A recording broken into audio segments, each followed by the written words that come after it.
Remue ménage. Remue ménage.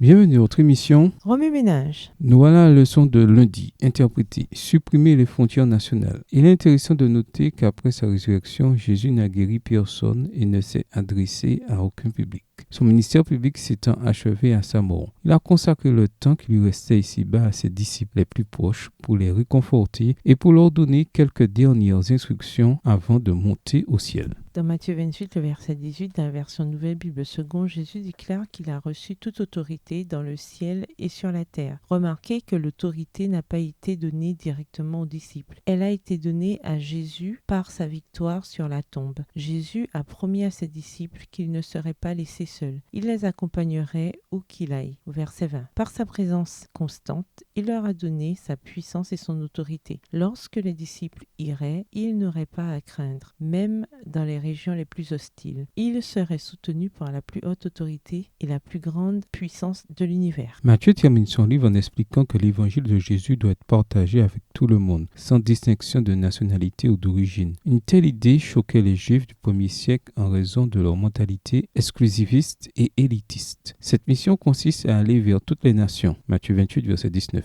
Un appel qui fait écho à celui de Matthieu 24, verset 14. Cette valeur fondamentale qui consiste à atteindre toutes les nations avec l'évangile de Jésus a fermement établi le christianisme en tant que premier mouvement religieux international. Le mandat évangélique supprime les frontières nationales et crée un précédent pour un mouvement multiracial et multiethnique. Indépendamment de leur nationalité ou de leur ethnie, les chrétiens font partie de la même famille et partagent la même vision missionnaire. Galates 3, le verset 28. Lorsque nous sommes vraiment convertis, le désir de partager l'évangile est un appel qui ne peut être ignoré et qui ne peut être freiné par aucun facteur de division sociale. Dans son livre Jésus-Christ, Ellen White s'est fait l'écho de la focalisation du chrétien sur l'extérieur. Tout vrai disciple naît dans le royaume de Dieu en tant que missionnaire. Texte tiré du livre Jésus-Christ au chapitre 19 à la page 160, livre écrit par Ellen G. White. Le christianisme biblique renverse les barrières de la race, de la nationalité et des coutumes sociales. En tant que chrétiens, nous sommes appelés à nous focaliser sur une mission commune, faire connaître Jésus au monde. Pour y parvenir, nous devons surmonter le sectarisme national et régional et faire preuve d'un amour à l'image du Christ. Il nous faut atteindre le monde.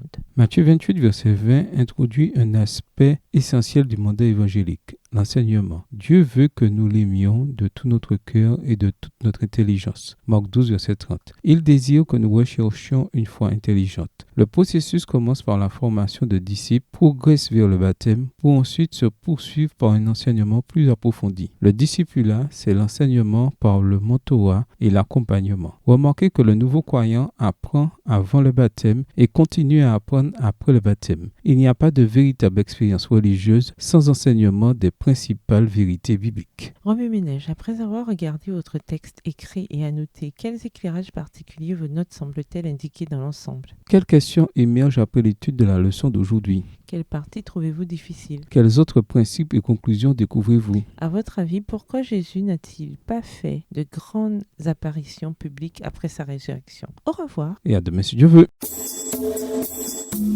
Remue ménage. Remue ménage.